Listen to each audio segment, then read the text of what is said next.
जिसको तुम conspiracy theory कहते हो उसको मैं टाइम से पहले सही होना कहता हूँ। Jokes aside, I am not the one to go for the conspiracy theories. आज एक राइट विंग कॉन्स्पिरेसी थ्योरी पे क्वेश्चन करने का मन किया। You will never find me on the side of the Suresh Chauhan के, not because of the ideology, only for the aesthetics. Jamia Millia Islamia में UPSC की कोचिंग कराई जाती है फ्री, ठीक है, 100 सीट होती है। तो इनकी नोटिफिकेशन आई सिविल सर्विसेज 2026 के लिए, भाई 25 अप्रैल को एंट्रेंस टेस्ट लेते हैं और उसके बाद हॉस्टल भी मिलता है और कोचिंग भी मिलती है और काफी मतलब सस्ते प्राइस पे मिलती है।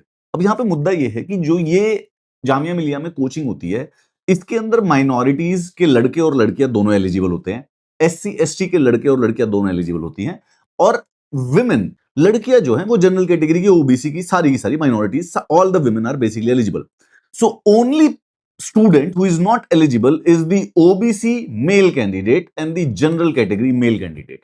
बस इन दोनों के अलावा सारे के सारे। इस कॉन्टेक्स्ट में राइट विंग थॉट कौन सी लाइन पकड़ता है कि माइनॉरिटी किस बेसिस पे, क्योंकि जनरल कैटेगरी का लड़का और माइनॉरिटीज का लड़का ये तो बराबर का मैटर हो गया इनका, तो फिर इनमें से एक के साथ डिस्क्रिमिनेशन क्यों? And second, if the girls of the general category are allowed to go to this coaching, why the male of the general category is not? ये किस क्राइटेरिया के बेसिस पे? मतलब लॉजिकली देखेंगे तो यार वुमेन है, वुमेन सारी है, वुमेन गवर्नमेंट पॉलिसीज का फोकस सेक्शन है, so hence all the women are included। Say what you may, but it seems कि यार ओबीसी और जनरल कैटेगरी के बच्चों को ये अलाउड नहीं है। The same thing happens with the Aligarh Muslim universities also।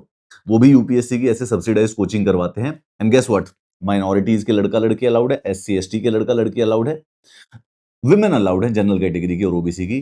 कौन अलाउड नहीं है उस कोचिंग के अंदर अप्लाई करने के लिए? जनरल कैटेगरी का लड़का मेल, ओबीसी का मेल लड़का।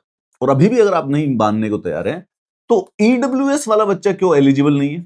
ईडब्ल्यूएस का जनरल कैटेगरी का मेल लड़का वो क्यों एलिजिबल नहीं है? उसका बन सकता था अगर बनाना था तो। जब एग्जाम होगा तो उसमें फाइनल रिजल्ट तो रिजर्वेशन के बेसिस पे आएगा।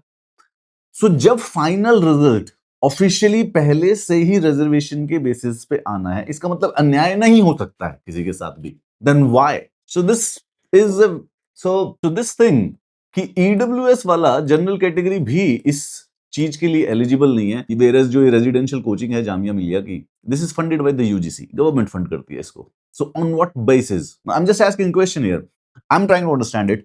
Is this a valid thing to do? Is this right? Is there some sense in it? What do you think? Shall we continue this, or they're probably doing it wrong?